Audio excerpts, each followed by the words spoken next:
Well, good afternoon, friends. Good afternoon. How's everybody doing today?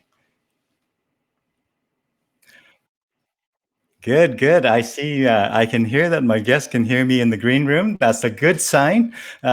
Welcome, folks. Welcome to another episode of Conversations with Dune and Friends. Today we have a wonderful guest joining us all the way from the big city of Edmonton, Alberta. I am here in Sherwood Park, Alberta, just right next to it here. My name is Dune Wind, and we have a treat for you today. We have Mr. Troy Turner is going to join us for an hour and a bit to talk about all things music, whether it's live music, whether it's recording or studio recording, whether it's you name it. If it has the word music in it, we're going to be talking about it today. So let me just do a quick introduction of our guest before we have him join us here. But before that, if you out there on the internet land can tell us if you can hear me loud and clear, that would be great. That way, when our guest comes on, you can hear him as well. So give me a sign, folks. Send a bat signal or something. But let me do a quick introduction then. All right, here we go. Troy Turner. Troy Turner, or Guitar Burner, was aptly monikered due to his smoking guitar riffs. Now, Troy was born and raised in Baton Rouge, Louisiana, by his grandparents, Edna Mae and Henry. The Turner family was always heavily involved in music, so Troy started playing piano and singing in church at 4 years old. Edna Mae was a gospel singer and a songwriter, as well as many of Troy's aunties and uncles, including Henry's brother, the very talented Ike Turner. Although Troy started off learning the piano, guitar was where was that for him, and the blues music was in his heart and soul. Now, the great Raful Neal saw the God-given talent in Troy and had the boy sneaking out of the house at 14 years old and to play with him at clubs. Edna Mae, clad in her nightdress and slippers, one evening arrived with broomstick in hand and to sweep Troy off the stage while Raful begged her to listen to her grandson. Now, once she heard him with the band and found out how much money he was going to be making, she ordered himself a beer and allowed Troy's career to take off like a rocket. Troy was in a few bands with his school friends during his teen years and played tuba in a marching band in middle high school. He received a music scholarship to attend Berklee College of Music in Boston, but did not finish as he got signed to his first record deal. Troy's first solo album, Teenage Blues in Baton Rouge, was recorded on Kingston Record. The late Lucky Peterson lended a hand on keys. By then, Troy was in his late teens and opened up for other headline musicians such as Bonnie Raitt, Stevie Ray Vaughan, Buddy Guy, Etta James, and many more. He loved playing and touring with Albert Collins and learned a lot about the blues from old blues soul. The following couple years, Troy was very busy touring southern U.S. states, and he was hired with Dr. John to do a Popeyes commercial and was featured with Edgar Winter in a movie called Netherworld. Edgar was so impressed with Troy's talents, he offered to play with him. And again, Lucky Peterson on Troy's second album, Handful of Aces. From there, Edgar and Troy toured together. Now, before long, Troy was taking his own band to Europe and appear in dozens of festivals in many different countries across the ocean. And bass player Muzz Skilling of Living Colour backed Troy up on an album, 3, Blues on My Back, recorded on the T-Lark label in Portland, Maine. The Evidence label signed Troy to record his fourth album, Whole Lotta Blues, which features Steve Cropper of Blues Brothers fame and Brian May, guitar player for Queen. Now, 15 years ago, Troy took up residency in New Orleans, and where he played on Bourbon and Frenchman Street, and many festivals, including numerous years on the Jazz Fest stage. 6 years ago, in 2014, Troy met his current wife, Shauna, a Canadian woman who was in New Orleans on vacation, and a year later, Troy took a huge giant leap to a leap of faith and moved to Edmonton, Alberta, and Canada, where the two of them married, and they reside now. Now, even with COVID-19, obviously it hit hard. A greatest hits album is in the works, and hopefully by the time things open up again, Troy will be back out on the road and leaving a trail of flames as he burn up the guitar. Friends, help me in welcoming our wonderful guest today, Mr. Troy Turner. Troy, how are you doing today, my friend? Welcome, welcome. How are you? Doing fine. Hello. Hello, yeah. What a diverse and rich and awesome career you've had so far, my friend. And I'm sure you're nowhere being done yet. You got still a long way to go yet, my friend. Yes, I do. Mm-hmm. Tell us more. So that's a great sort of background for our viewers out there who are watching. And let me just check in to see that people are able to hear, and there's no sound issue. That's good. So tell us any other kind of interesting tidbits that brought you here that you want to highlight before we get into some of the questions and videos and photos and stories and whatnot. Your opening thoughts, my friend. Anything comes to mind? I wanted a change of life when I got here to Canada. And especially, I don't like to get into politics very often, but I have no choice but to say I left really because of Trump, and and I love my wife, So I'm here now, and I think I made a wise decision. Even though I'm now just beginning to get used to the cold weather, I can't wait to see how this one is going to be. Yeah. But the last one got my attention, and in Canada, I enjoy being here. Yeah, wonderful. By the way, quick shout out to Shauna, your wife Shauna, who helped us with all the technical setup on your end there, and sent me some wonderful clips and photos and everything that we're going to share with our viewers. So thank you, Shauna, for your help with that. Much appreciated, my friend. And so Troy, tell us what's your routine these days with COVID? How are you spending time? We're going to go back into all the different decades. Now, how many decades of music have you played so far professionally, my friend? Well, I'm going to be 53 on August 25th of this year. And I started playing in church at the age of 4, singing in the choir. Wow. So professionally, I started playing professionally at the age of 14. Yeah. In nightclubs. Wow. And I carried on from there on, hanging out with the Neal family and Tabby Thomas, and also Chris Thomas, nice Chris Thomas King, who played No Brother Without Art Thou, the movie, and the Ray Charles movie. And he's been doing a lot of things, and I'm very proud of him. So. Yeah, I must say you are the first and only person I know of that have that many close interactions and collaborative working relationship with all the famous people that we know of in whether it's blues or rock or other, my friend. I guess you were just born in the right place in the right time and did all the right things with all the right people that led you through that fantastic and colorful career there. Yeah, well, just being in Louisiana, mostly where everybody comes from. There's Henry Gray, who played with the late, great Howlin' Wolf. Of course, the Neals and the Thomas family. And then there's Lonesome Sundown. There's the home of Slim Hoppo, and then you go further up the road, there's, the Neville brothers. There's Dr. John. There's Alan Toussaint. There's Fats Domino. I got to hang out with all those guys. Guitar Slim Jr. Yeah. And it wasn't very hard to get up to it, because I was just a little cute kid, playing guitar like a grown man at the age of 14 years old, and I got a lot of attention. Yeah.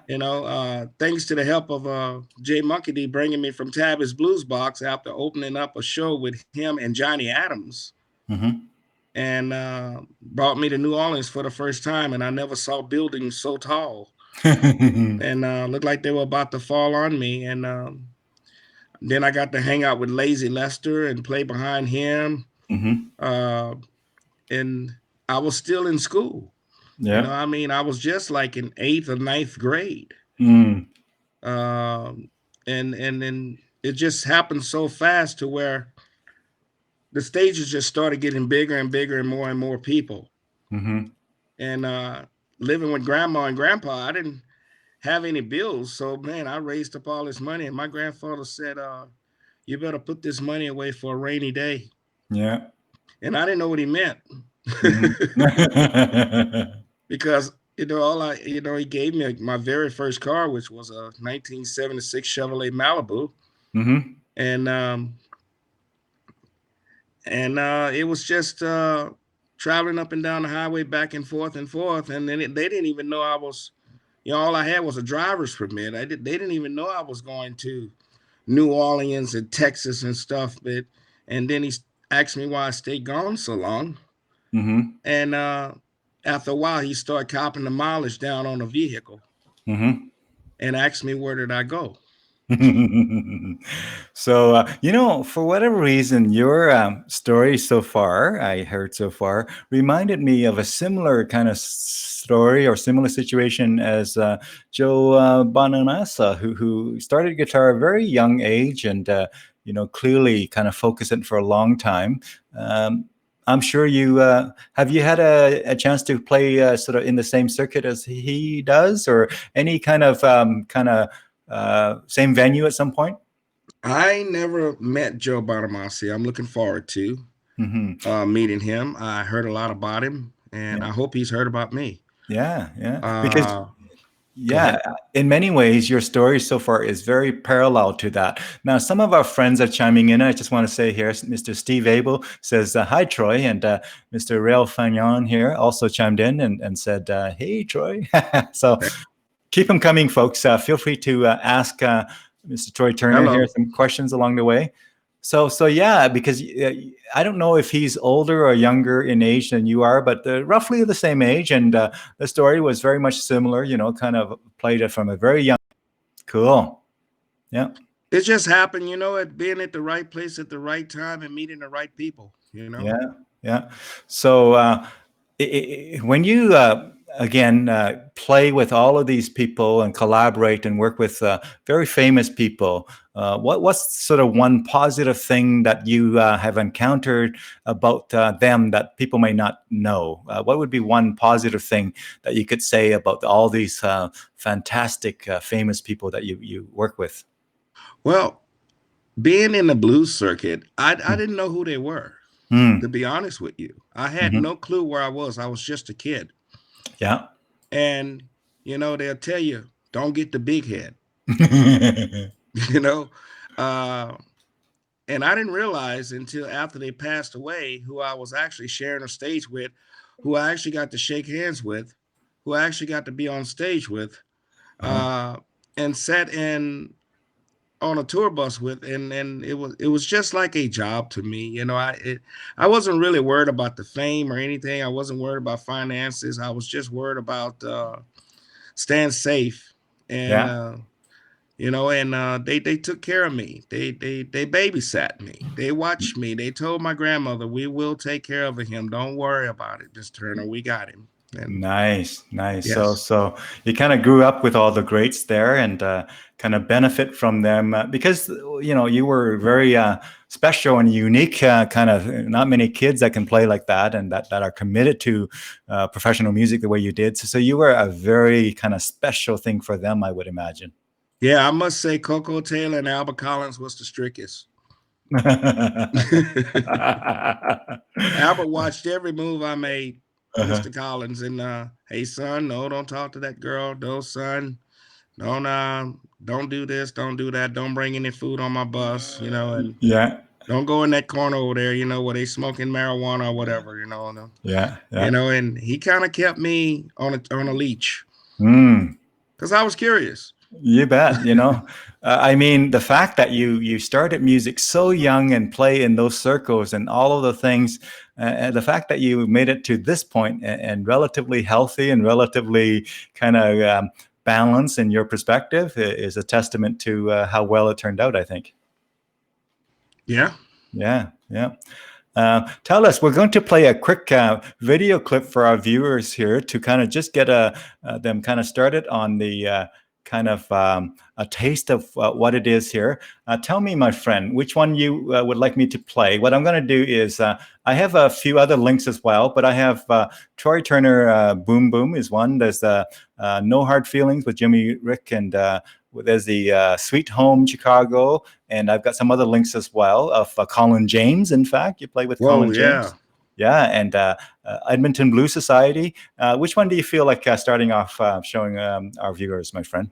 It's your choice, Dune. Oh, wonderful. Well, you know what? I'm going to go ahead and start from this thing here, which is the, I'm going to go with Colin James here, which is just a video that is on the, I think it's on YouTube. So tell us about that. Tell us about how that happened and how you got to play with Colin James.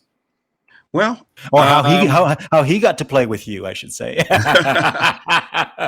Well, when I first went to Newcastle, there was a guy came up to me and said, "Hey, look, I have some connections there. I think you should be playing in bigger and better places." And he connected me with Collins's road manager, Tim Blunt, and we made the call. And Tim knew that I was going to be coming or calling, and invited us to the show. And after the show, we went backstage and met Colin, me and my family here. And the first thing I did was gave him all my CDs. And the second time I went to his show, we went before the show started. And we sat down and talked and chat. And I said, "Colin, would you do me a favor?" He goes, "What is that?" I say, "I would like to play a song with you." He goes, "Oh, man." He said, "What would you play?" And I go, "Anything you like to." And I showed him my resume of all his friends who he played with as he was coming up. I said, "Stevie Ray did you the favor. Would you do it for me?" He said, "Let me see." So I waited a while. Then the show started. And before the show, I went backstage. And so I asked him, I said, "Have you decided what we're going to do?" He said, "Oh, yeah, it's going to be this and that. And then I call you up on the grand finale." And I was up there with Colin. Wow. That's awesome. Now, I believe this video here was shot on a phone, but I think it was actually very well done. And I think it was actually Shauna who might have have shot this, in fact. And let me just bring it in, my friend, and have our viewers enjoy this this wonderful clip here. So here we go. Let me arrange it here for our viewers so that we can see that. And let's have the volume cranked up, and let's let me know if you can hear it. I can hear it. Good.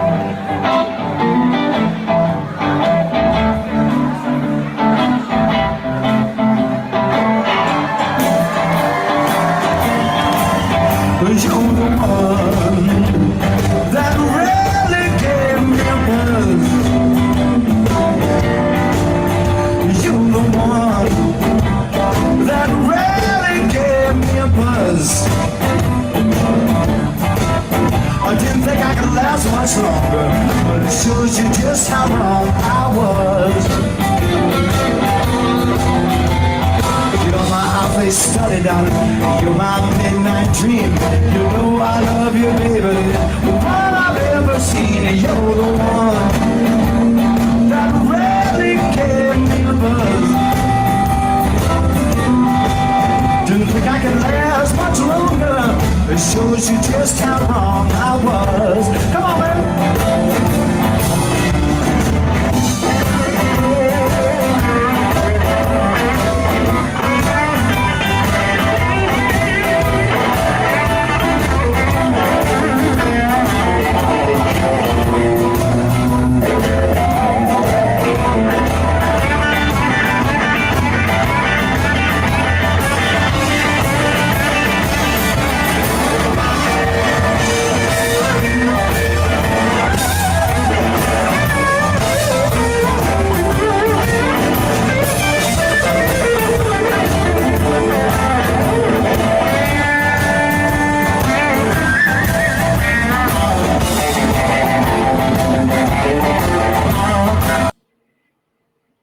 Shauna?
On my radio, trying to get the latest news. It made me feel so bad when they played that low down blues. You're the one that really gave me a buzz.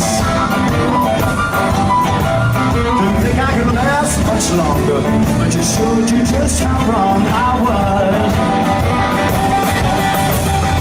You're the one. You're the one. You're the one. You're the one. You're the one. Baby, you're the one. Honey, you're the one.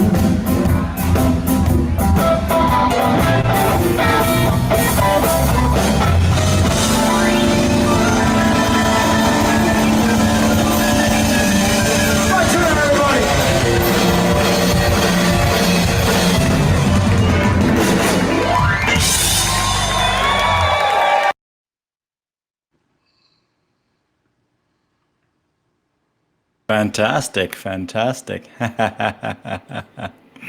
that was a whole lot of fun. Very surprising to my wife too. She didn't think that I could that she'll never get to see me play with Colin James, which is one of her favorites.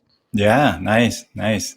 That's fantastic. We have some more folks chiming in here, and Mr. Rail Fagnon, an awesome guitar player as well. He says Troy plays and sing great, great blues performer. And we have Mr. Gary Keeler joining in here. Hello, Troy, and Rail Fagnon chimed in again with some wonderful sentiments about how he played in Louisiana back in the early 90s, and all these different things. And Troy comes from a very rich musical tradition. So you are well loved in the community, my friend. And I know it's a little colder here, but the love is definitely warm here in Edmonton.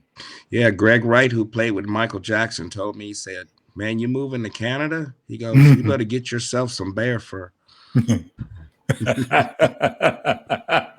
He wasn't lying. Yeah.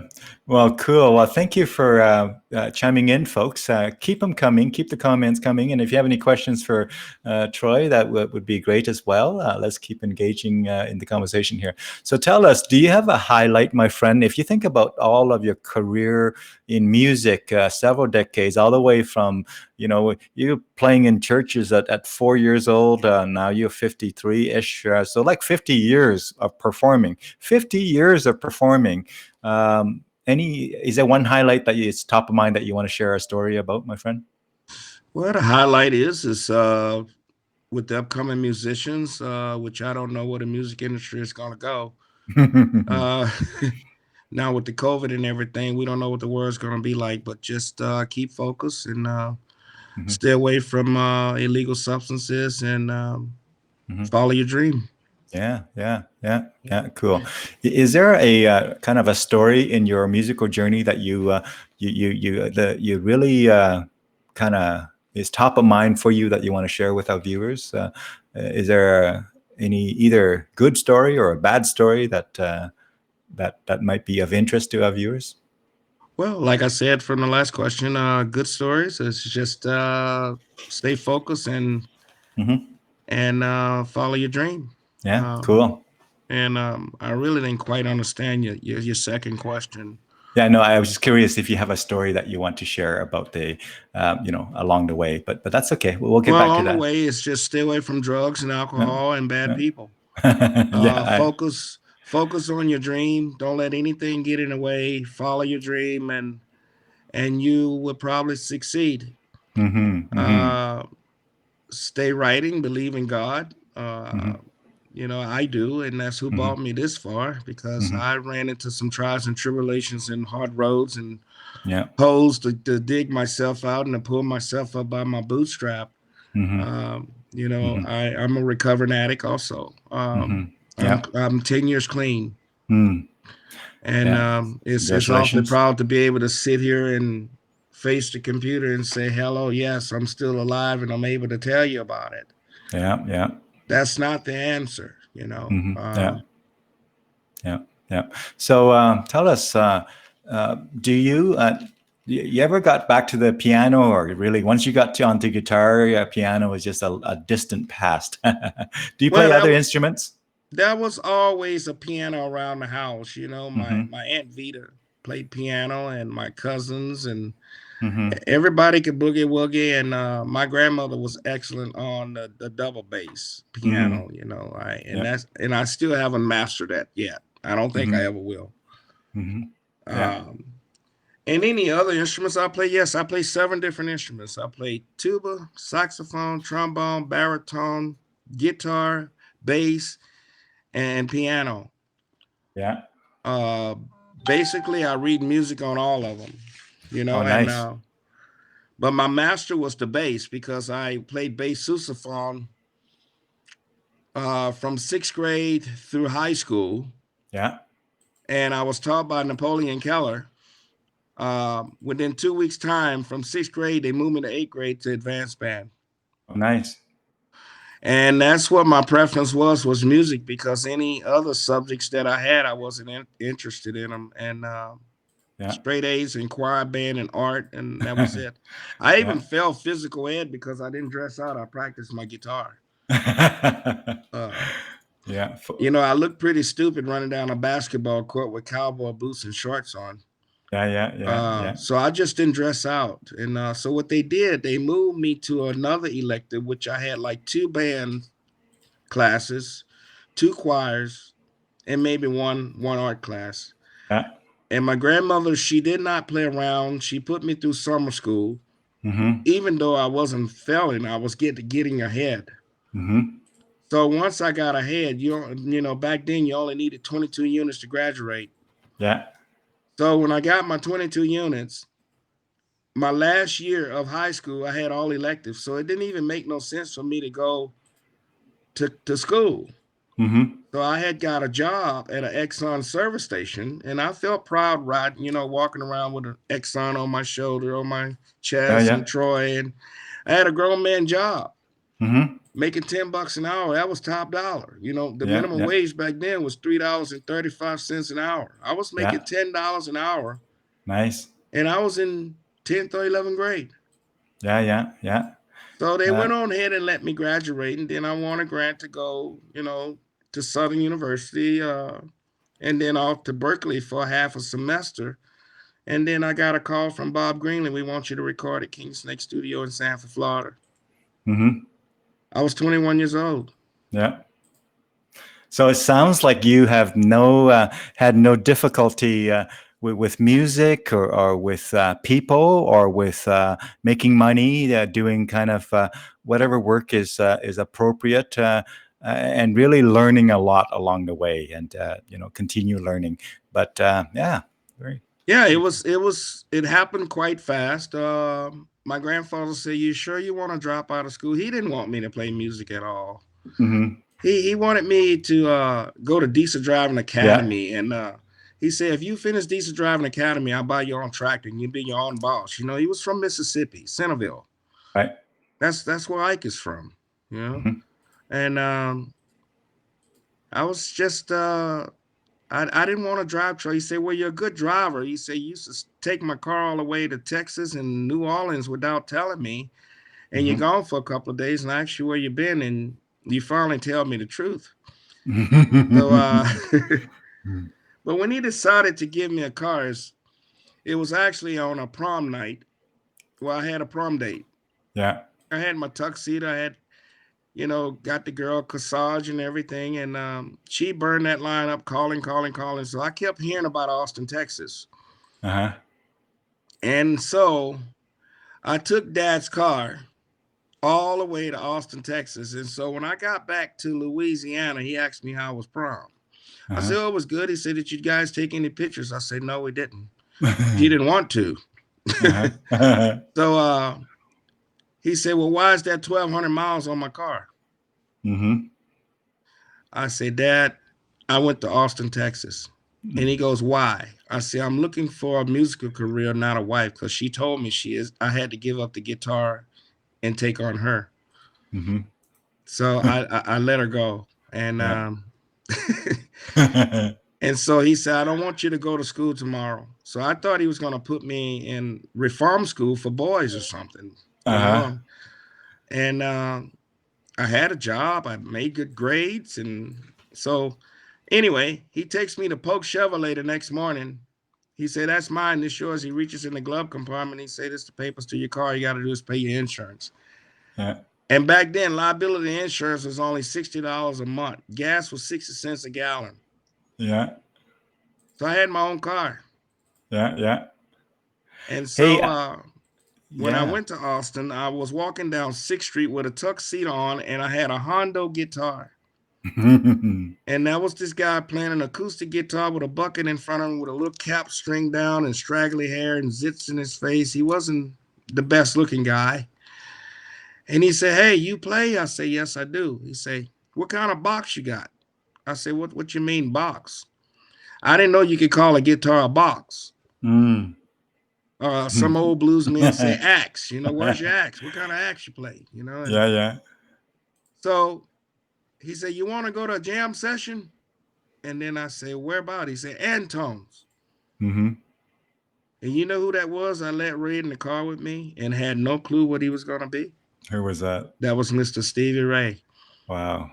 And he took me to Anton's. I met Albert King, Bonnie Raitt was there, Robert Cray was there, U2 was there before they all got signed. Uh-huh. This was the 80s. Uh-huh.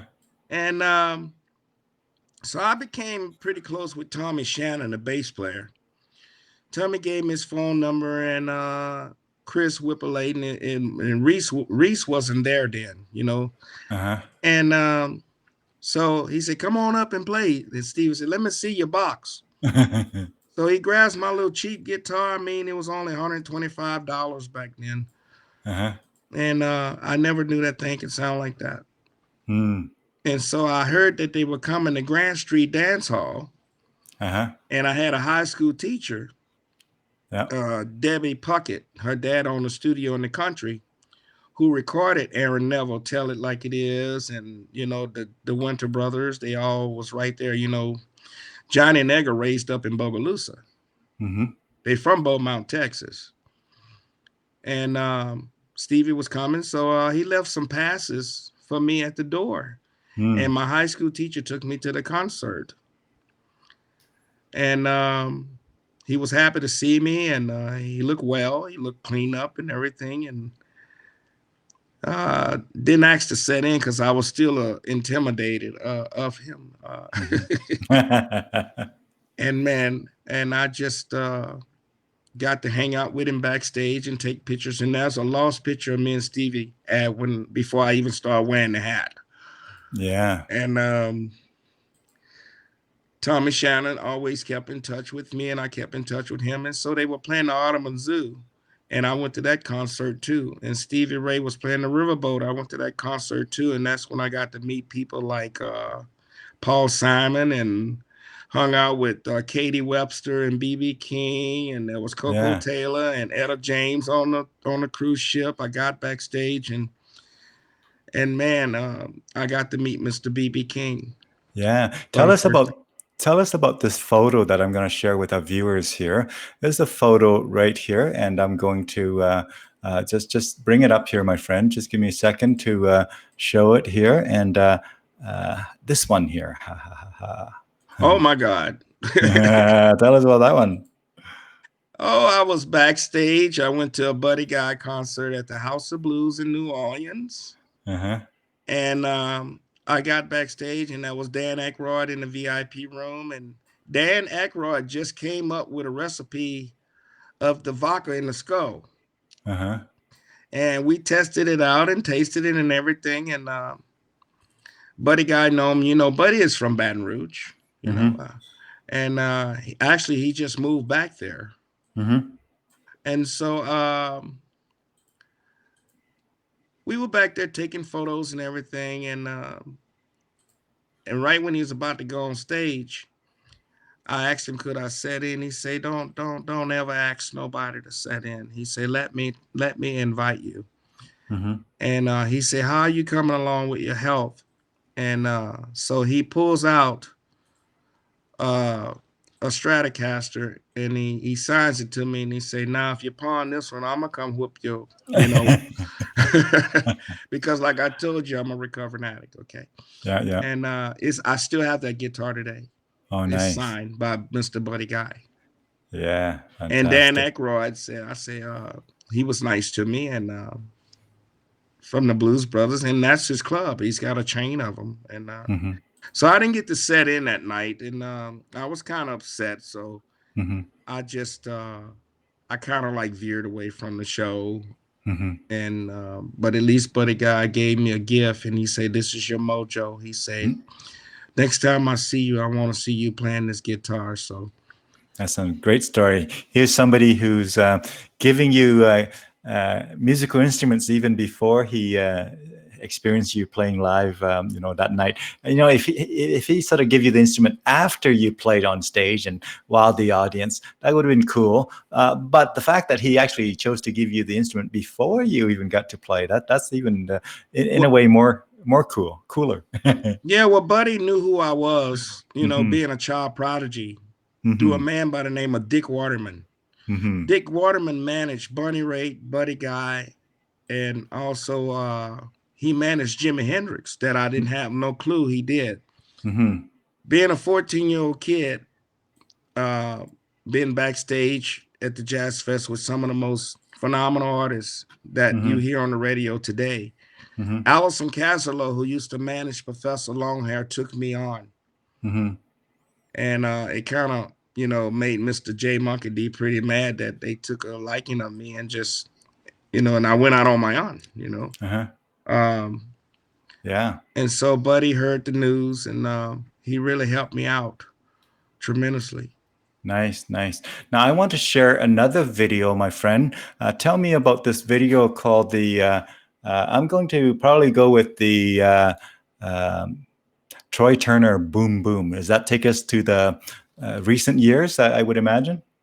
One of the biggest shows I ever did in Edmonton. Okay, well, let's bring it in, and tell us a bit about that before I bring it in here, my friend. Okay, it was with 5 Artists, One Love. Darren Jordan, the promoter of the show, and he puts it on in his.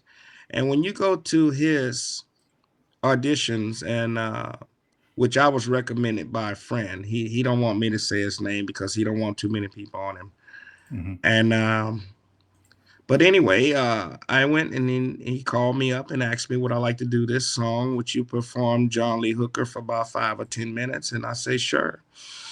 And it's like auditioning for a Michael Jackson's tour. You know, those guys constantly always rehearsing and everything. And when I walked in, they were ready for me. Here's the music charts, and that's a good thing I have under my belt to be able to read charts. and explain to what to do before you even hit the stage. You're gonna know your part. There's no sense in making no mistakes. So I enjoy working with Five Artists One Love. They put my name out there, and it's very good, and special thanks to Judy Adams and Jim Adams too.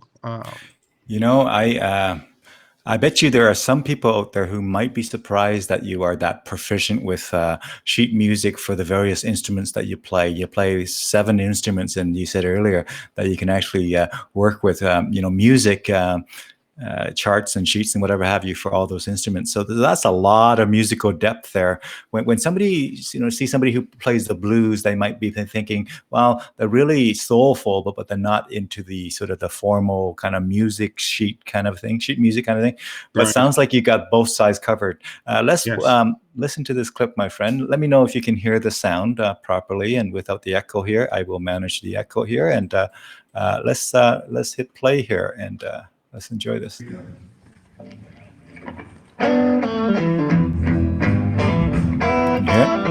I can hear it. Yeah.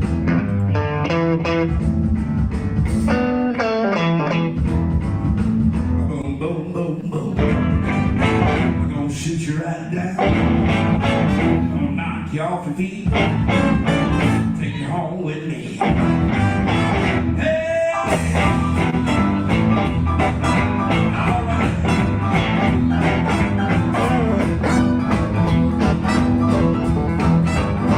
That baby talk, like the way you walk. Take you home with me.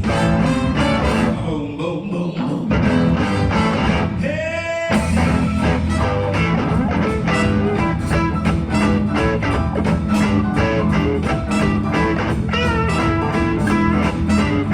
That baby talk. That baby talk.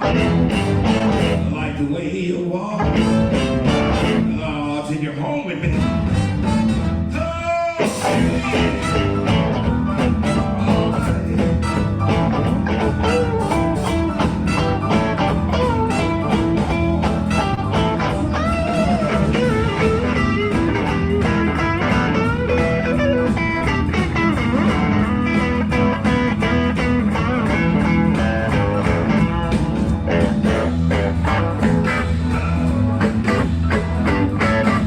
Baby talk. Baby talk. Take you home with me. Oh yeah. Hey!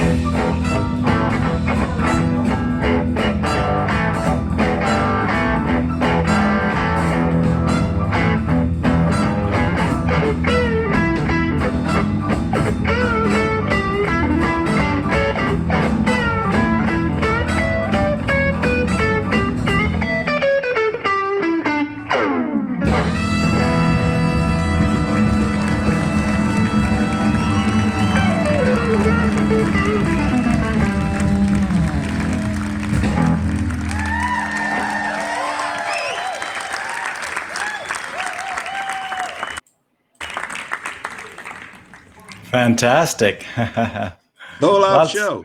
Yeah, that was awesome. How many pieces? I'm going to count the band members. 1, 2, 3, 4, 5, 6, 7, 8, 9, 10.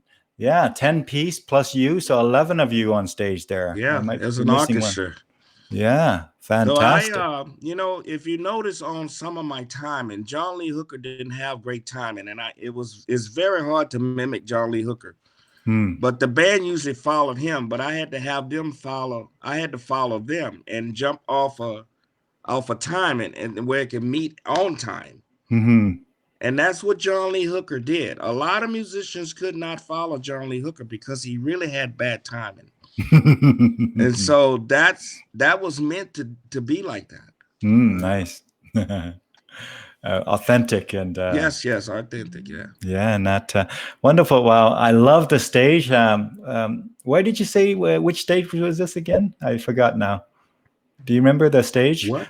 Beautiful stage. The stage is beautiful. It was Grant McCurran College. Oh, wonderful! It's the fantastic. Yeah, that's beautiful, beautiful. So tell us in terms of the you think about all the people that you play with.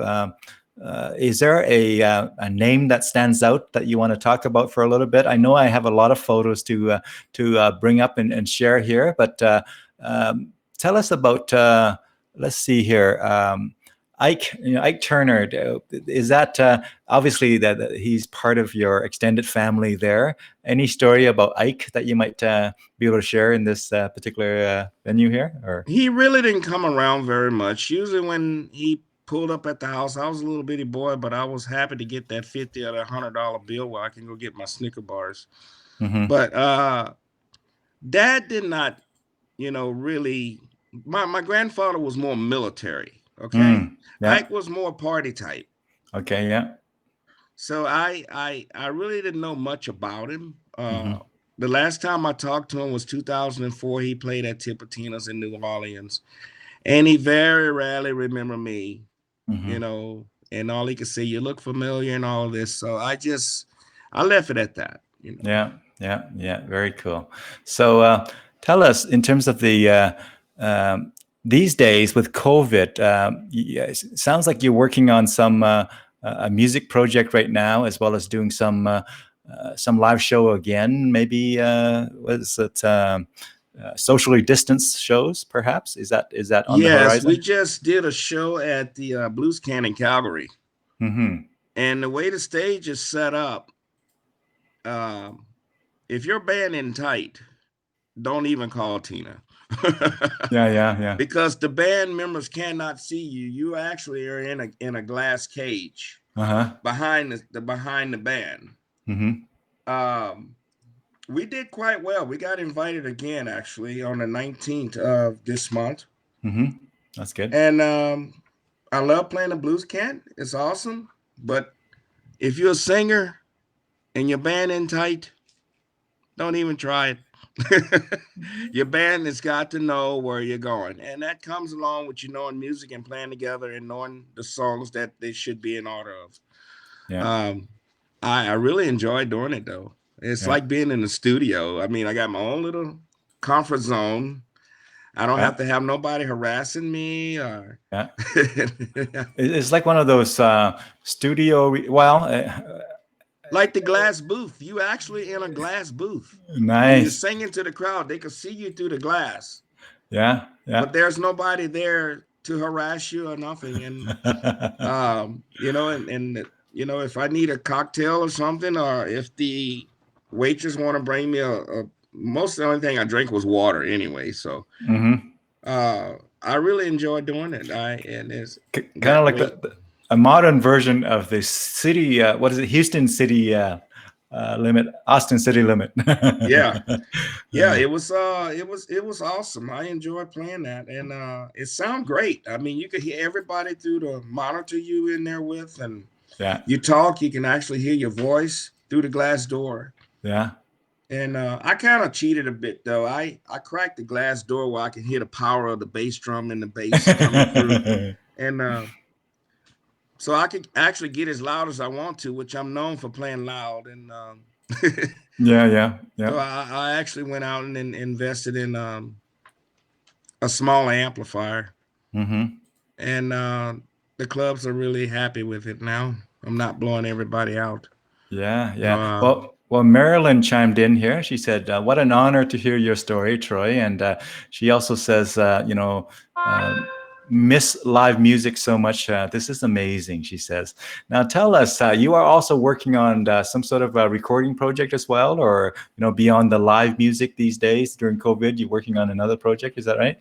Well, I got in touch with a friend of mine, Kenny Neal, who's also a world famous blues man. And actually, Kenny Neal was the one that got Bob Greenlee's attention towards me when I was young. And so he's got his own studio in Louisiana, but right now it's not a good time to go. A year and a half ago, I went to Nashville to record a new album with John Tiven, who produced 2 of my albums, Blues on My Back and Whole Lot of Blues. And Ed Felside, who recently passed away in December. My manager, who managed Mick Taylor from the Rolling Stones. So me and John trying to figure out what we're gonna do with this album, and it's in the can. But I think Kenny Neal wants to help me do an album. I'm not sure, but supposedly it'll be coming out on Sony Records. Nice, nice. Hey, I bought two of your albums when we first met in Edmonton here, and I Yeah. loved them. For the long time, they were in my car, and we were just driving around and listened to it all the time when we were actually driving before COVID days. But it was awesome, awesome CDs there, my friend. Thank you. Well, you got two more to get. Yeah, there you go. Next time I see you, make sure we have access to the other two. Then Yeah, you are. it was great. So tell us tell us about Shauna. I'm just going to pull up a photo here. Tell us a little bit more of an extended story of how you guys met and how you came to being married and all of that stuff. Here's one photo here of her and you, and I'm just going to bring it in here, my friend, and tell us a bit of a story about that. There you go. Okay. Yeah. I see the photo now. Oh yeah, this photo here was actually at the Calgary Stampede, and we always go to the Calgary Stampede. And Tina at the Blues Can always book me around that time, and we stay with some friends and family there. And because she don't give hotels if you're going to play Stampede, and a lot of bands won't take it. Yeah, so me and Shauna, we met in New Orleans. 6 years ago, and I was playing a club called Visos on Frenchman and Decatur Street.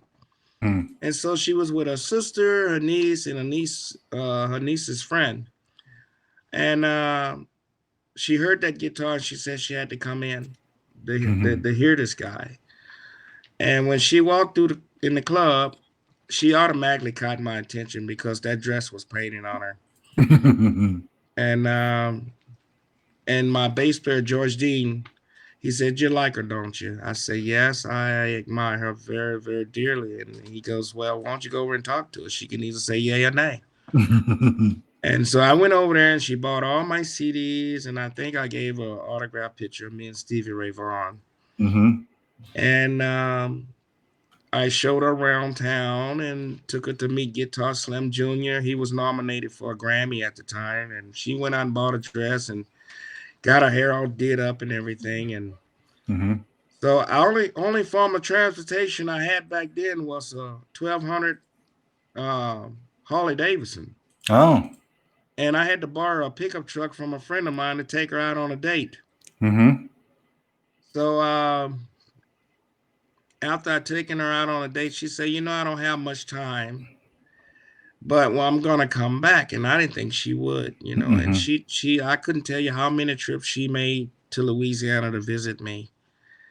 And she just kept coming back, kept coming back, kept coming back. So then she asked me one year, "Would you like to fly to Edmonton to meet my family?" And it was a Christmas present. She flew me to Edmonton to meet her family. And finally, it just came about, "Would you marry me?" And it carried on from there. And now we've been married 6 years, and we have an anniversary coming up on the 22nd of this month. Nice. A couple of days before my birthday. Yeah.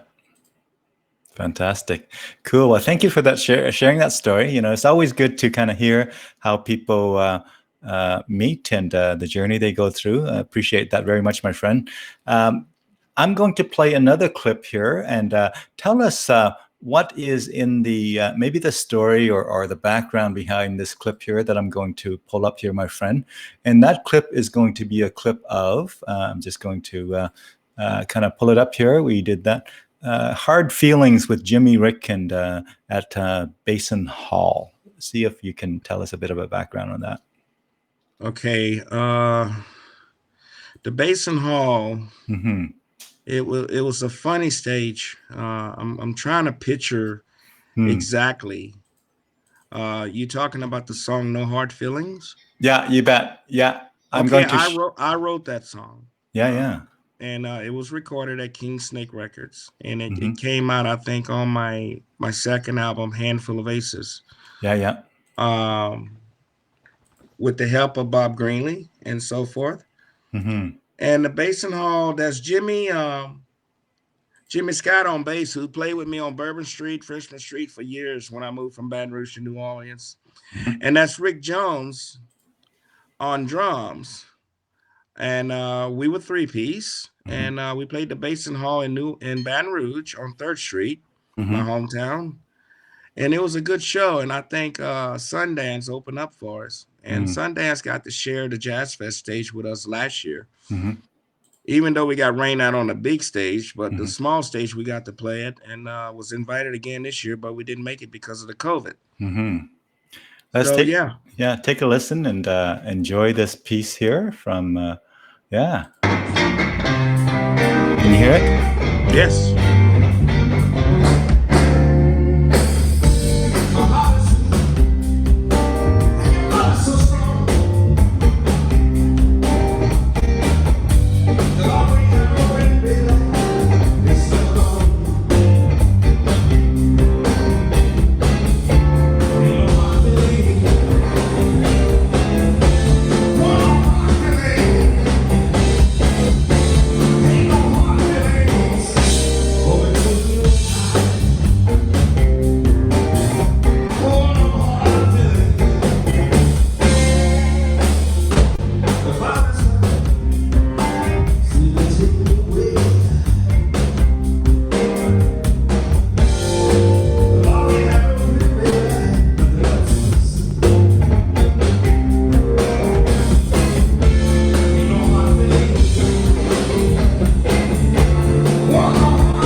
Fantastic. Love it. Love it.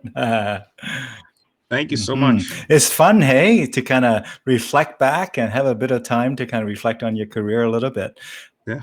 Yeah. Yeah. I didn't even know that video was taken. There you go. Cool. So I see this is one of your guitars that you play, this sort of reddish color, and then also a bit of a yellowish color. How many different colors of guitars do you typically kind of feature at any given time? Do you have 3 or 4 that you rotate, or the 2 main colors? Well, I have one that was actually gave to me or donated by Stevie Ray to me. Oh, It's a 1961 Strat and it's yellow.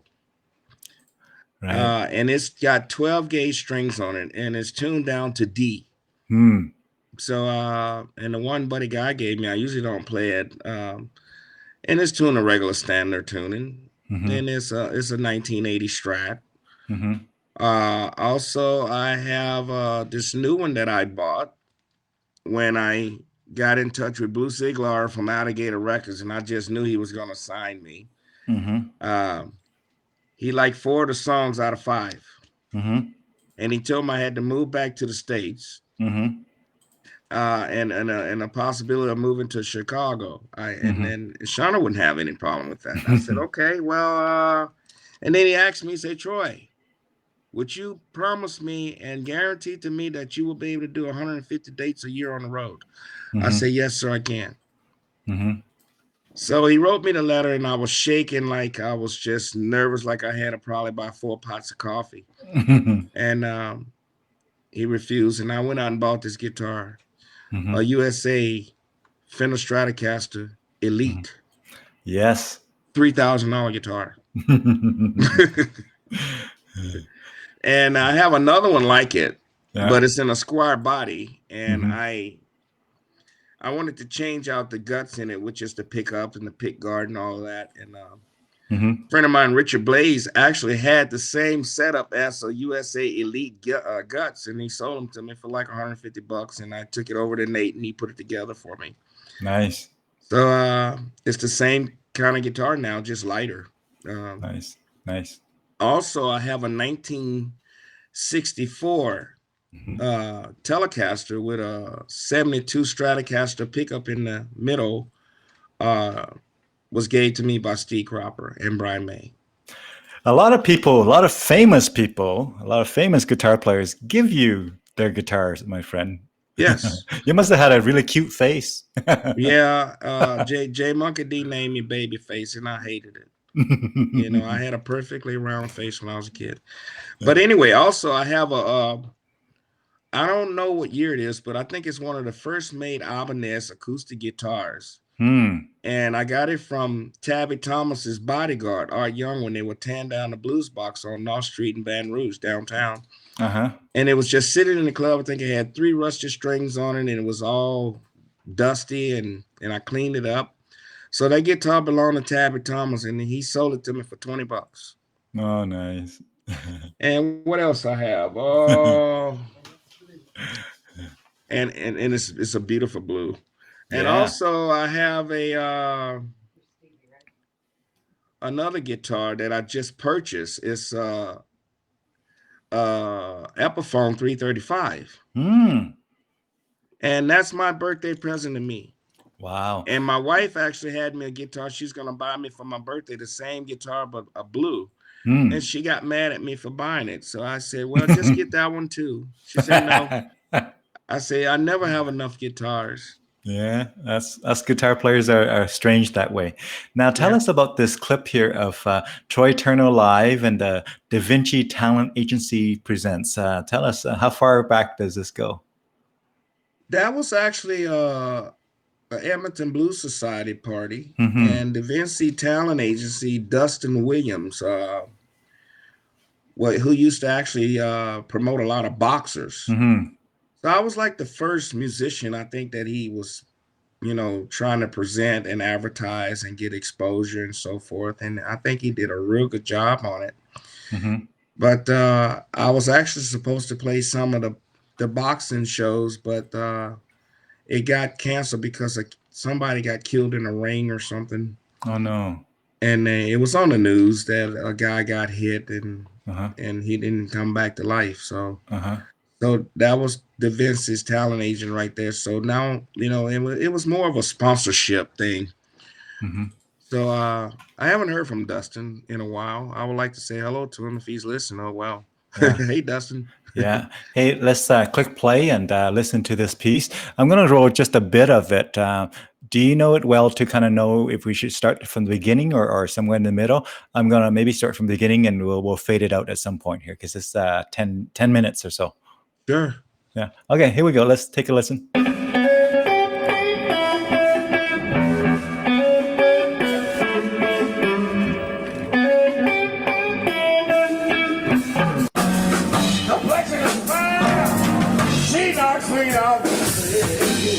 She wears her hair well set.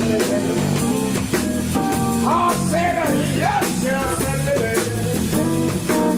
well, like been hit by poetry. Woman, what you done to me? You guys know what I'm talking about. Go ahead, man. She'll screw you up if you let her. Hit him.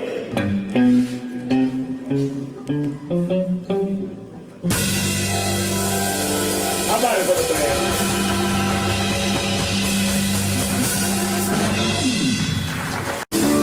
once was a sweet thing, baby. Hell, that loving again. When I see you out somewhere, I'll give me the time of day, and that's a little shine. That's the track. So little shine.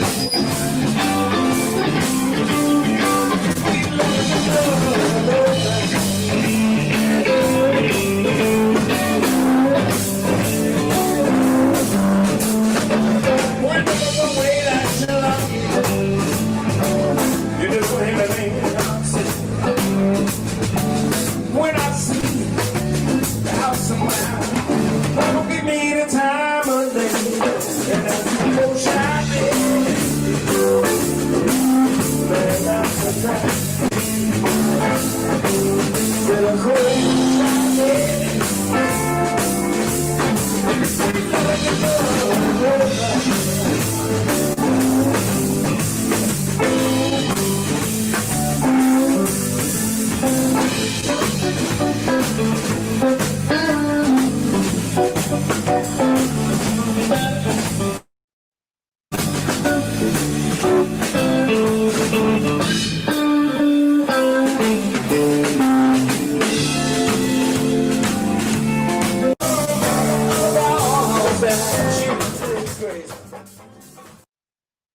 Very cool.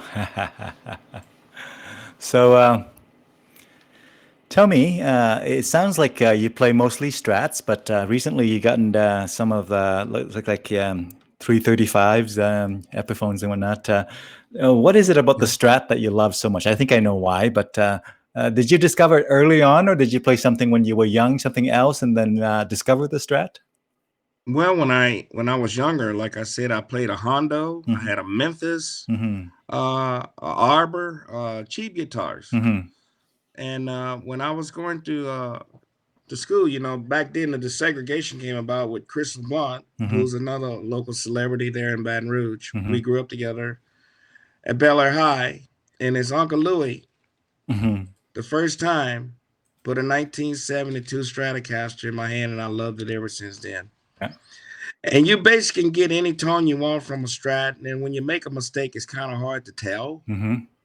But when you playing on a Gibson, Mm-hmm. or Epiphone, Ibanez 335 or 323, Uh-huh. people will know it. Yeah. You better know what you're doing when you're playing on a Gibson 335.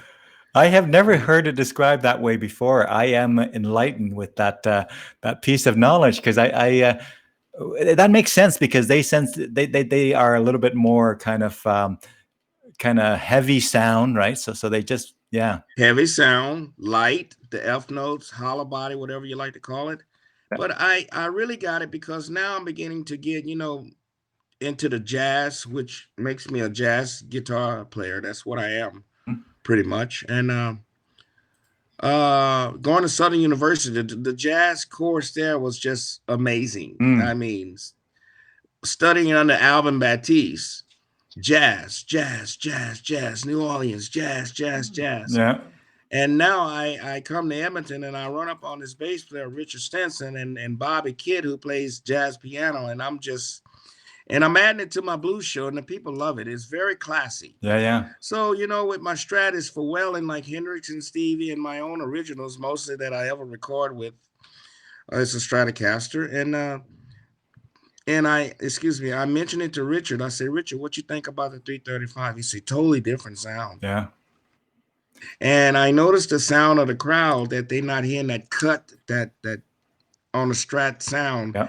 and just that clean Gibson chorus, beautiful little slapback delay. Mm-hmm. And it's a lot easier to play the Gibson now because I understand what the older men was talking about, And you get on that Strat, you start, and I got third degree from the old blues men about that. And they said, man, you coming on my stage making all that noise. So you pull out the Gibson or the 335, they really got a lot of respect for you. And they don't like those pedals. Yeah. Yeah. Those older blues men do not like those pedals. I think there's some clubs in Chicago, they don't even allow pedals on the stage. In Texas too. Yeah. Yeah. You got to play clean. If you can play, you don't need all of that. Yeah. Like Albert Collins told me, son, you got 12 effects.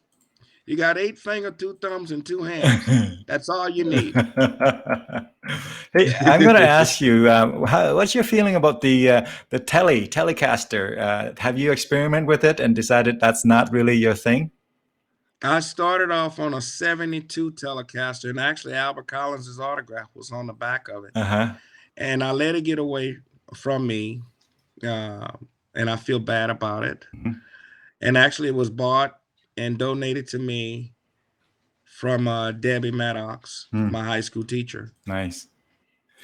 She found it in the newspaper back then for $300 with a hard shell case. Yeah. And Edgar loved the sound of that guitar. And I let it get away from me. Yeah. So the Telecaster, a different sound, more of a Stratocaster and a Gibson sound combined, I say. Yeah. And with a Telecaster, you got to be quite careful too. I mean, and Stevie Ray used to say, I just play with a feeling, and that's one of the first autographs he ever gave me. Keep playing with that feeling. Mm-hmm. And once you go to thinking, that's when you lose control. Right. It becomes a train wreck. You just take it from the heart and just go with it. Yeah. Just get into the bubble and just float with it. Yeah, nice. Well, thank you for your thoughts on those. I'm going to share yet one more video here. This one is from the Edmonton Blues. Let me just get it right here. I think it's Blues Festival, if I got it correctly. I'm going to just pull it back up again here, my friend. I'm multitasking, doing a lot of different things here, but I see there's a video clip here that is, let's see, Edmonton Blues Society video. And Yes. I'm going to just go ahead and pull it up and tell us about that clip. Well, it's the same thing with the Vincent Talent Agency. It was the same show, same night. From the last. Yeah, night. that is, in fact, I think we just played that already. So let me just see here. We got Troy Turner, Sweet Home Chicago. That's the one I want to bring up next. That's the one I. Tell us about that Sweet Home Chicago with a small young child there. I don't know, maybe 12 years old, kind of a thing, with a turquoise guitar. Tell us about that clip. Oh, yeah. That kid, Brandon Niederauer, I was playing the House of Blues in New Orleans on the patio one evening, and I saw this little kid playing air guitar. And I said, do you play? He said, yes. I said, you want to play? He said, yes. And I had no clue. And I say, he was a little bitty thing. I remember when his foot was this long, now it's like this. Mm. And when I looked around, he was standing behind me, and I handed him the guitar. Mm-hmm. Actually, it was the yellow one Stevie gave me. Mm. And he just cut a riff. And I Mm. said, did he just do that? And I couldn't believe my ears. So I looked back at my rhythm section. Mm-hmm. I said, just kick off a shelf. I said, watch this. Mm-hmm. So that particular guitar that he's playing, Mm-hmm. Ellen DeGeneres gave it to him. He was on the Ellen DeGeneres show. Uh-huh. He's got in the movie. He was in the movie She's Gotta Have It. Mm-hmm. And also he was in the School of Rock on Broadway. Mm. And they signed him to a 6-month contract. And I think they paid him like $12,000 a week. Mm-hmm. And then they signed him to another 6-month contract, and they paid him another $12,000 a week. Uh-huh. And then the Allman Brothers called him, and they took him on the road, and he's played with a lot of people. He's in movies. He done commercials. He's doing really well. Nice. And I still keep in touch today with him. Right. Now that stage is actually in Sidney Smith's yard. And we play his birthday party every year, and we play his Christmas party every year. Mm-hmm. And in Louisiana, I mean, it could look like outside today, Mm-hmm. and it'd be December. I mean, sometime on Christmas, you can wear shorts and flip-flops and tank tops. It depends on the Nice. weather. Nice. And we out there, everything is catered from a pig in the ground, a crawfish, and whatever, you know. Mm-hmm. And Yeah. and Sidney Smith does it up, and he flies in, put us up, and me and my wife, and we stay there in New Orleans and hang out and jam and eat good food, go fishing. And he also owns the Haunted House Tour. So if you ever go to Louisiana, you want to go on the Haunted House Tour, I can get you there. Oh, wonderful. Well, let's take a listen. This is a great, awesome back story to that. Can you hear it? Can you hear it?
Fantastic.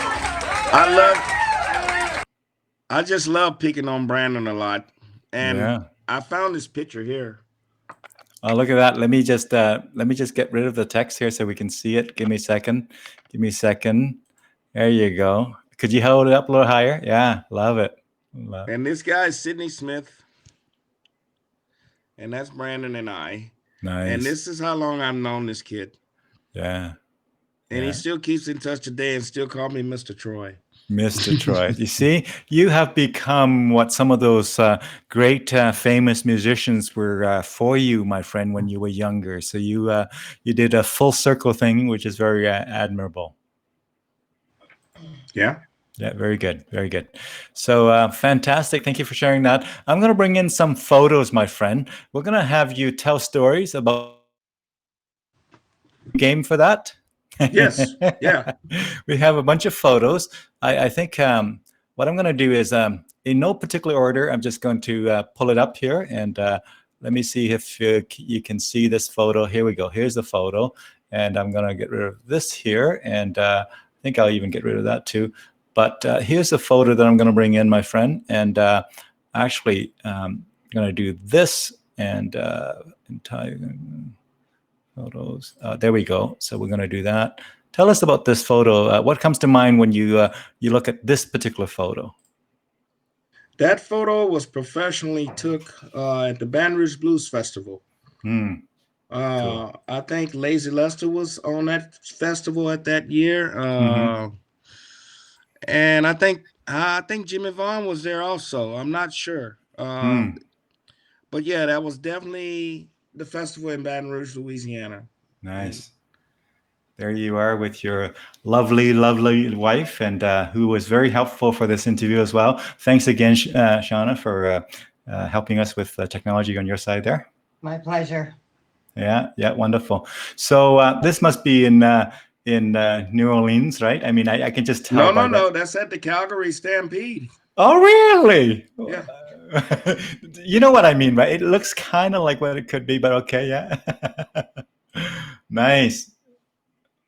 Love it.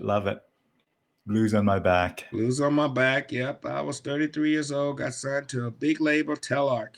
Yeah, that was like I can do math, Troy. Okay. There you are in your my 91 Lincoln Town Car. Oh, nice. Actually, I did all the body work and nice. Actually, my friend who we grew up with was my road manager, Philip Harlow. Sent me that tuxedo and I had it tailored and trimmed and everything. And nice. So we was actually going to see my mother-in-law. She was in the what was that? The nursing home, old folks home. She was in the hospital, and I wanted to the clown for her, so I did. Nice. Love it. Actually, one of your songs, you talk about the that kind of a car. Do you know which song I'm talking about? Well, on the 2 CDs that I purchased from you when I first met you, one of the songs was about how you bought this car and somebody rode off with it. Might have been a story, someone else's story, but that's actually a true story. My brand new Cadillac. Yeah. And I left it running because I forgot something in Raful's house, and his little brother Frederick took off in my car, but it wasn't a Cadillac. It was actually my 76 Chevrolet Malibu. Yeah. But I love that song. I love all those songs on your albums.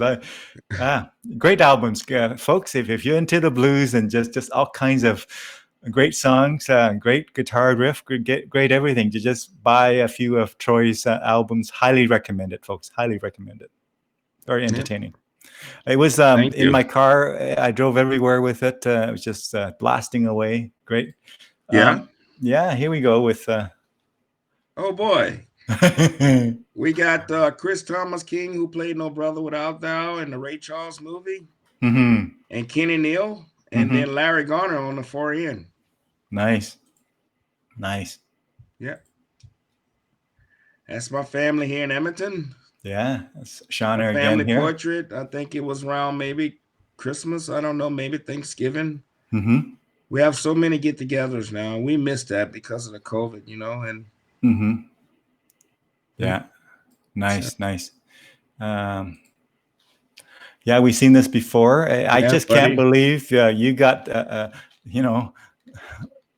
buddy guy give you your. I just, was it Stevie Ray Ron give you a guitar? It's like everybody you meet give you guitars, my friend. Yeah, and I say I probably bought 2 guitars my entire lifetime. Yeah, wow, that's Yeah, awesome. I mean, really paid for them. I mean, go to Yeah, the store and pick them out. That's Dr. John. yeah, nice. I was on my way back to Canada, and I saw him in the airport in New Orleans. He was flying to New York to do a show. And actually, I got turned around at the border, and I couldn't get in Canada. Now, they took my passport and let me spend the night with my wife until I had some things to take care of.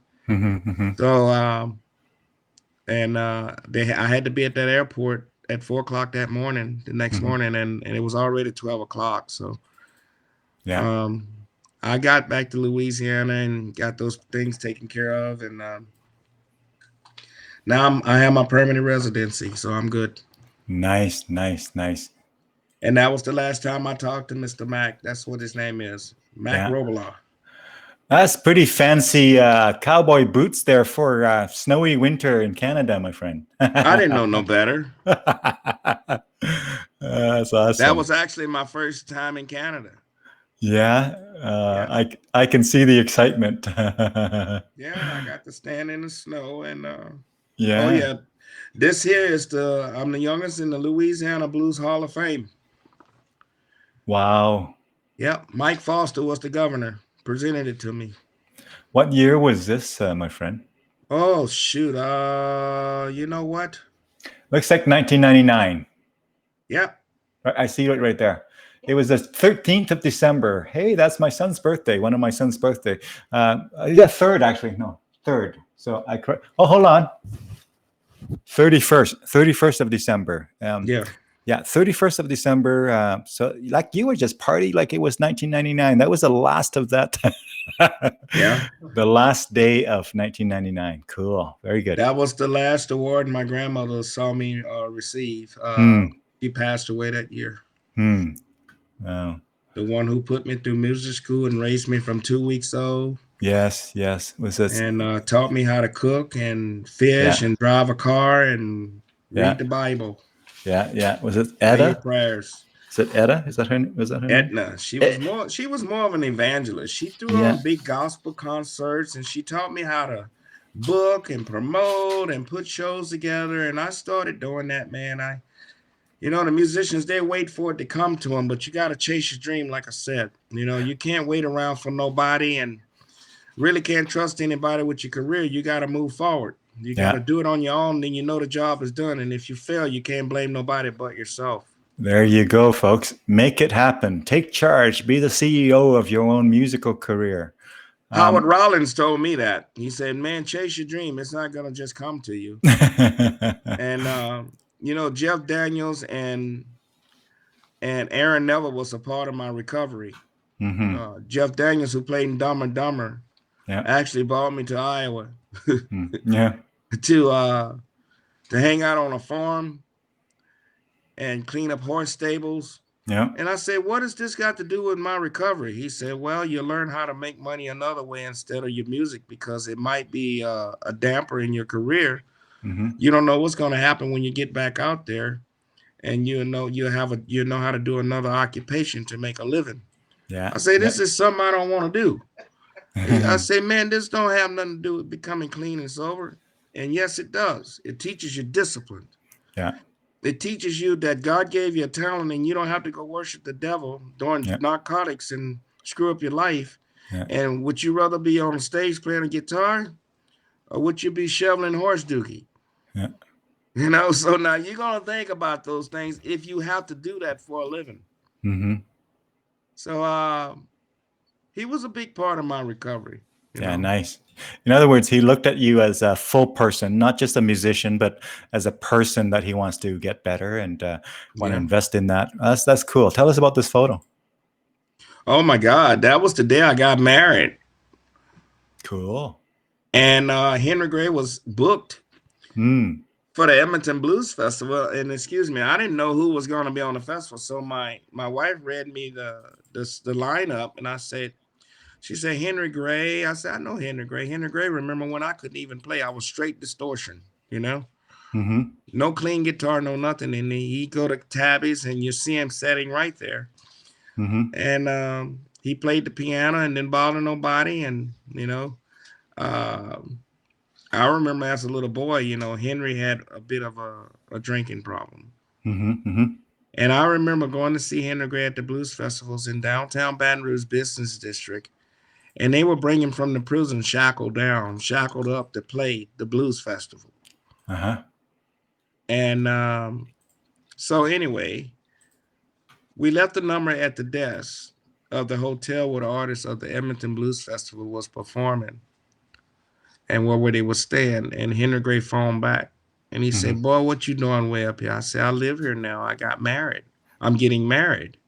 Would you like to come to my wedding? He said, oh, I don't have a way. So I sent my stepsons to go pick him up. And when he walked in the house, he looked on the counter and said, who made that tater salad? That's a Southern slang. It's not potato salad. It's tater salad. He said, I smell barbecue. That don't smell like Canada. That smell like home. I said, you're going to get some. And Henry sat down and ate with us. And when I looked around at him, he had barbecue sauce all on his forehead. And so we fixed him a big plate and to take back to his hotel. And we went to see him at the festival. And he jammed with me in the basement. It was hard for him to get off the piano because, Henry, I got to go say I do. Come on, get up. And he said, oh, I want to play. I said, well, you're going to play some more. So the crowd, everybody upstairs came down in the basement to hear him play the piano right over there. Nice. Fantastic stories. He played with the late, great Colin Wolf. Yeah. Awesome. Very, and there's your lovely wife there again, Shauna, and beautiful day. And this is probably at a festival, local festival.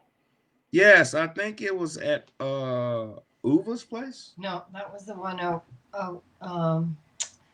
I can't remember the name of that place. It's out of town about an hour about west of Edmonton. Oh, I see. The west. It was a little festival that we got invited to last minute. We didn't really even know where we were going, and it was a rainy weekend, but the skies opened up for Troy when he got to play. Nice. One of our viewers are going to chime in and tell us which one it was. I don't know if it was we'll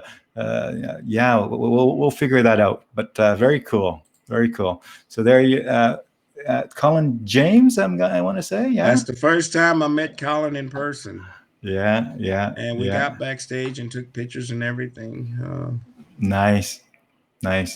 Colin James. Wow. There you are with one of your Strats that. That's the one Stevie gave me. Oh, really? So what year do you think that Strat is? It's a 61. 61. Wow. That looks brand new. You took good care of it, my friend. Oh, it's pretty beat up. Yeah? It looks pretty new. Still. It looks pretty new. And I know it plays well in your hands anyway. It plays really well. Wow. Every awesome. musician I let play that guitar, they say, man, it plays by itself for you. I say, there you go. Yeah. Well, fantastic, my friend. There you are with your artistic kind of in the dark, which very, very cool. That was in Drumheller. We did a festival out there. Nice. Fantastic. There you are in Teenage Blues in Baton Rouge. You were probably not that much older than a teenager back then. You're probably 20 something, right? I was 20 or 21. Yeah. Very cool. And here you are. I want to say, where would this be? That's in New Orleans. That's in New Orleans at the Tropical Isle. Right. Nice. Where you buy your hand grenades and the bell goes off. If you get to a certain number of people buying them, you get one free. A hand grenade free? Yeah. Wow. It's a drink. And it will blow your mind, believe me. Okay. And it tastes like a lemonade Slurpee, and it's so good. So, and next thing you know, you walking down Bourbon Street sideways. Oh, there you are with one of our blues guys in town here, of course. Dylan Farrow, yep. Dylan, yeah. So if I can't make a gig, I have to have someone hold a crowd till I get there. If I got a double, Dylan is the one I call. Wow, fantastic. Never let me down, always on time, very respectful young man. Yeah, awesome. You know, it's important to remember that through music you have honed and practiced a lot of really important life skills and leadership skills and business skills, to be honest. And it's an entrepreneurship kind of road if you want to make it long term. Yes, well, being from New Orleans, I'm used to doing 3 shows a day, 7 days a week. One from 12 noon to 4, and then one from 5 to 9, and the other one from 10 to 2, 7 days a week. We don't have time to go shopping and spend money. Yeah. We make it. Yeah. Well, that's great. When I actually, that was the same night I did Boom Boom Boom. I was booked at Newcastle too. Yeah. So I had to hire somebody else to play the whole crowd till I get there. Wow. Yeah. Yep. There you are with the fine young gentleman there. Little Brandon, He's not little Brandon no more. He's taller than me. Yeah. Wow. The circle of life. Jimmy Vaughn. I still keep in touch with Jimmy. He don't answer his phone very much. He played guitar with the Fabulous Thunderbirds for years. That is Stevie Ray Vaughan's brother. And that's the same day me and Stevie had a conversation. Cool. After opening for him at the Budweiser stage, and I asked Stevie, could I set in? And he said, come back and ask me in 15 minutes. I think my big brother wants to set in. So I went back in 5. And I actually got kicked from backstage because they said I was harassing Stevie. But it's okay. And I get a call from David Lee Roth, who recommended me in Guitar World magazine, say Troy Stevie is dead. David Lee Roth came and he's from Orlando, Florida, not too far from Sanford, Florida, where I recorded. And I was playing a place called a Blue Note on Orange Avenue, and David Lee Roth came and asked to set in, and I didn't let him. But I wished I would have, But he was the one that recommended me for Guitar World, because Ed Felside, who managed Mick Taylor from the Stones, asked me, why didn't you let him set in, Troy? I say, I didn't recognize who he was until I got halfway home from Florida to Louisiana. And I went, dang, that was David Lee Roth. And my bass player, Anthony Hardison, said, yep, sure was. You should have let him set in. Yeah. So David Lee, the one that called me and told me Stevie got killed in a helicopter crash. Wow. Calgary, I presume. Yep. Everybody recognized that scene in Calgary, of course. Yeah, it's not real. I actually read a real bull before, and I'll never get back up on another one. Live to tell about it. That's pretty cool already. Yeah. And this is one of the first times when I got to Calgary, and there was some kids that was doing like a street thing, and I didn't have many gigs. I'm new in town, and they asked me would I play, and I said sure. So after that, they start calling me every year, and I said no, I can't do it. I just can't do it, And I did it that one time, and that was it. Which I don't mind helping anybody out, but I think they was taking the money to do something else with it, and I kind of gathered that. That's what my true feelings gave me, and so I started to name a price on him, and I knew he wasn't going to pay it. So, so I just can't go and busk on a street corner. If people see me free on the street corner, they won't pay to come see me perform. Yeah. Wise decisions there. So. Beautiful photo by Maureen Ames of Maureen Ames Photography. She does a lot of good photos for local musicians here, and this is a great one. She's really good. I think that one was at Newcastle or maybe Shakers. I'm not sure. Yeah, she hangs out at Shakers mostly. Yeah. Shakers Roadhouse. Yeah, I see the SH in the background. So yes, that was from Shakers. Don't know what year, but yeah, that's me for sure. Yeah, I just want to display that there again. Thank you, Maureen, for all that you've done for the musicians around town here. There you are, in all suited up, and looks very formal and very almost jazzy looking. Well, everybody say I look like a pimp in that, and I don't think so. Yeah. And that's me and Kirk Young. Yeah, I know him. Kurt and he always called me up when he need a little help, and I really respect him.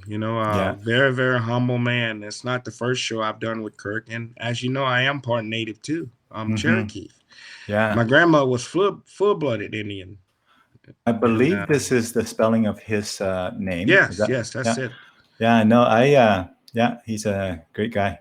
Yeah, there's a lot of Indians in Louisiana too. So. Yeah, great artist. All the time. Oh boy, that's a while back. Edgar Winter. Yeah, that little black spot right in the corner. That's me. Yeah. Very cool. Let me see here. There's this is where that's is the it? New Orleans Jazz Festival with Quint Davis, the guy who could say yay or nay, who nice. runs the Jazz Festival. And I assume he's on the left, or Quint Davis is in the middle, the little short redhead man. There you go. Cool. There you go.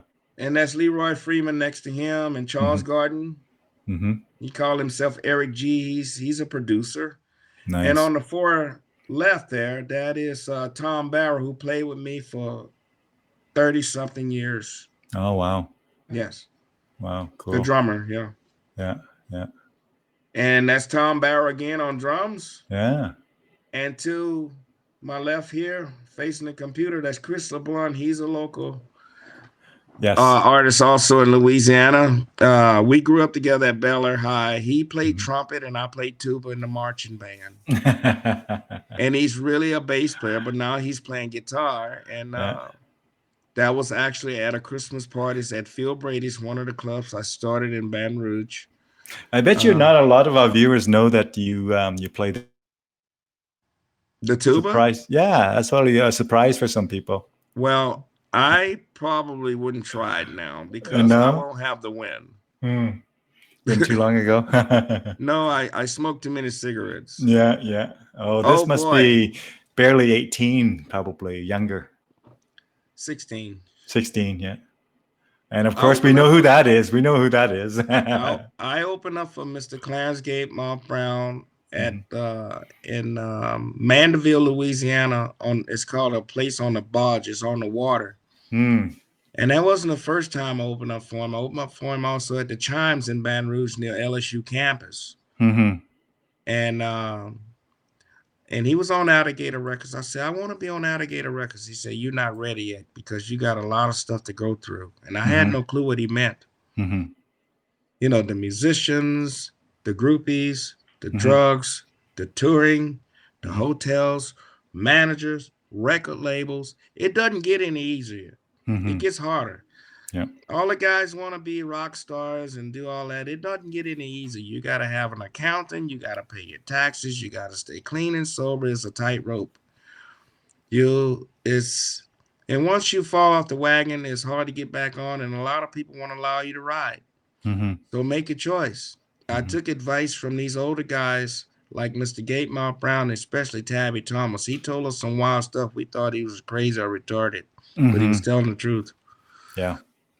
I learned a lot from these old blues legends. And Gabe Mount, oh my God. Sounds like you have a lot to pass on and to teach younger generations, my friend, and maybe musicians who hasn't been through what you have been. And so I'm glad to see example like the one that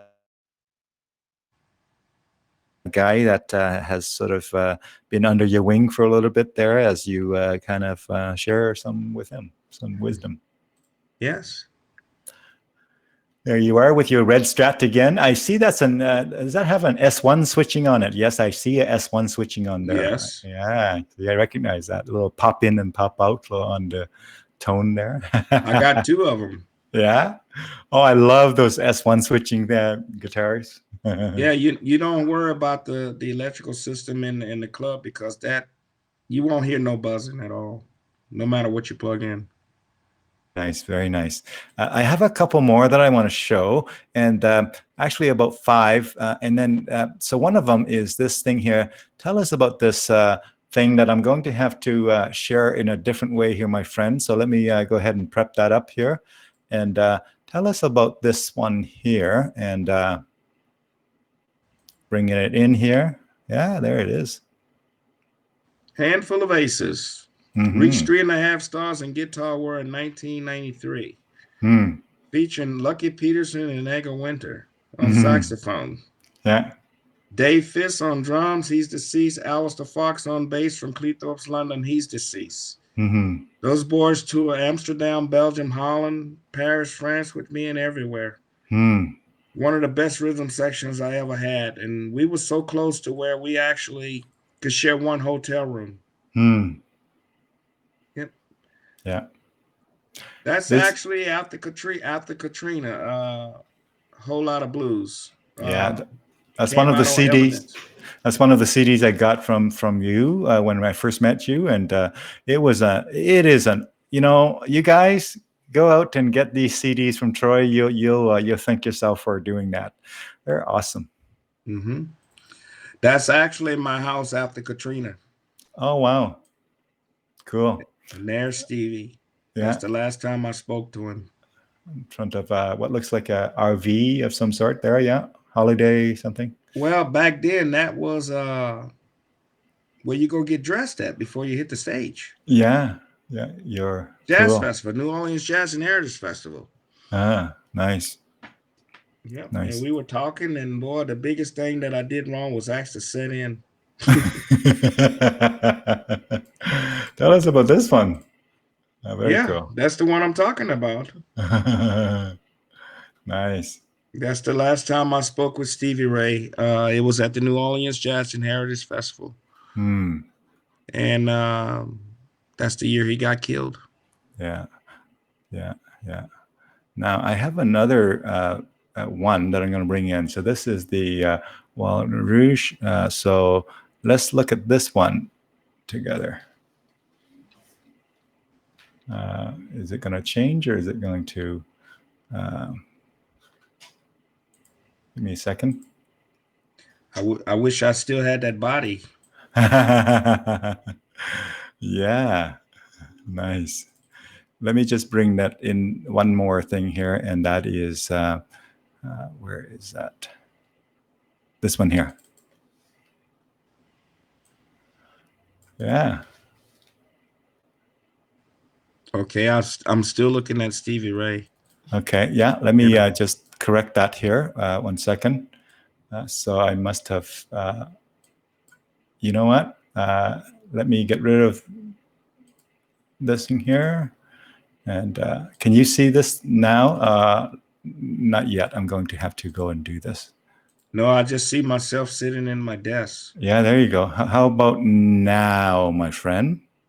Oh, my very first recording in 1988, Live to Live at Tipitina's with Marva Wright, John Cliver, Walter Wolfman Washington, the Backsliders, Rebirth Jazz Band, Troy Turner in Third Gear, Shot Down Ecuador, and also the Blue Runners and Johnny J and the Hitman and Dash Rip Rock. Everybody got signed to a label that night. Yeah, nice. That was Rounder Records there. Blacktop is the same label, and everybody got signed. Yeah. Tell us about this photo. That's my hometown with all the local celebrities in Baton Rouge, Louisiana. Baton Rouge. Yeah, wow. Yep, and actually that's the Strat Buddy gave me. Yeah, wow. If you kind of look in the back behind my elbow, you can see the autograph. Yeah, I see that. What year was this Strat that Mr. Buddy guy? 80, yeah. Cool. Yeah, I mean, I can zoom in and you can probably see it. Let's see, where is my zoom tool here? There we go. Let's zoom in. Really, let's go like that. And if we go down, you see there is the signature there. Very cool. Very cool. So tell us, my friend, as we sort of round the corner here on the the conversation.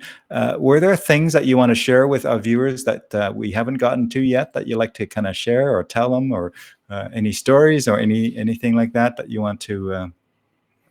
Well, yeah, sure. I'm actually going to start my own catering company, Troy's Louisiana Barbecue. Oh, cool. Real cheap, good food. Nice. Are you going to, obviously in Edmonton, you're going to do that? Yes, sir, I am. Edmonton. Wow, Louisiana. So tell us more. Do you have more details on that to share, or is it top secret at this point? Well, everything is cooked with Louisiana seasoning. Mm-hmm. It's actually gonna be grilled, charcoal or briquettes, you guys call it.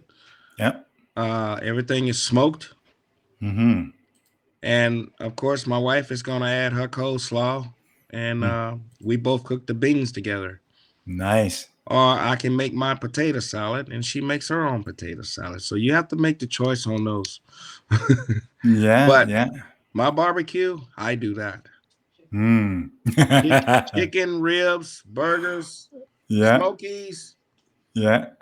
And I'll let you know when I get to rolling. First, I got to get my food license. So I couldn't do that until I got my permanent residency. So Nice. Love it.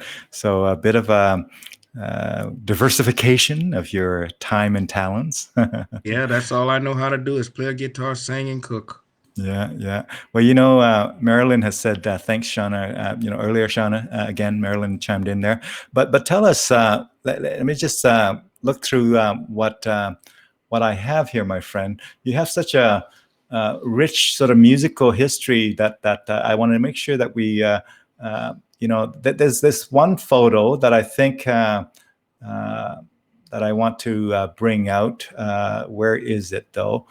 We kind of spun through many of the photos. One of the photos, you were on your motorcycle and all of that. Hey, so do you ride motorcycle, or was that just posing?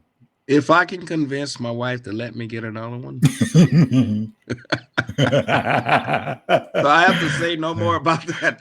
I love the ride. It's pleasant, and it makes me think. And I actually hear rhythms in my head when I'm riding Nice. on the highway. Yeah. I hear a rhythm, I hear beats, and I have ideas for songs. Mm-hmm. And it's more therapy for me when I'm riding on the highway.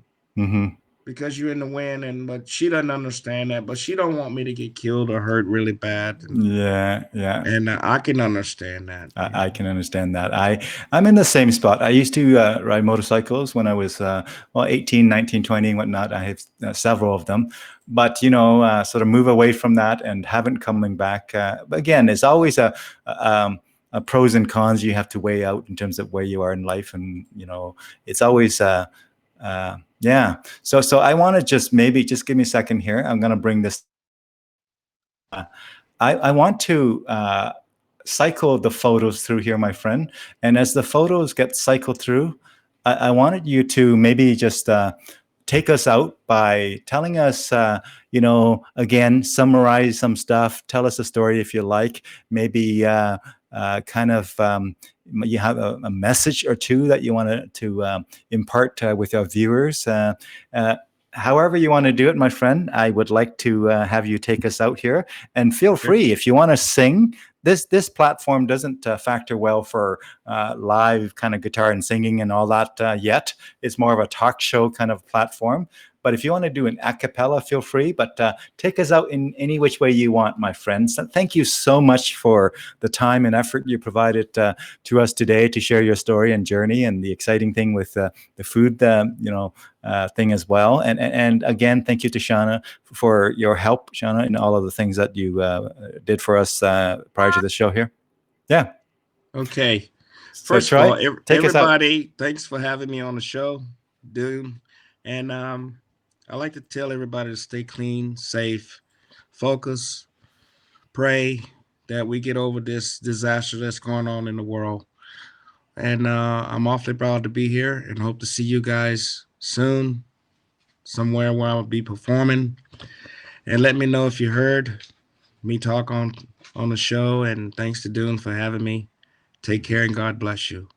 All right.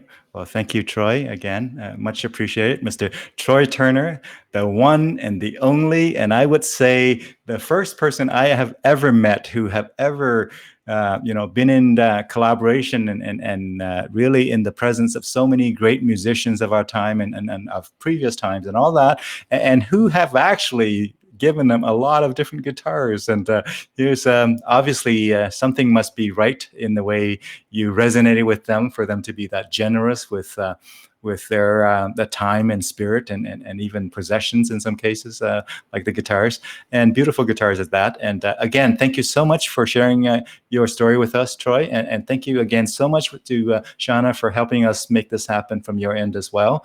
To our viewers out there, take good care of yourself, folks. Take good care of one another until we meet again. Have a wonderful afternoon or morning or evening, wherever you are. Take care. Thank you. Thanks.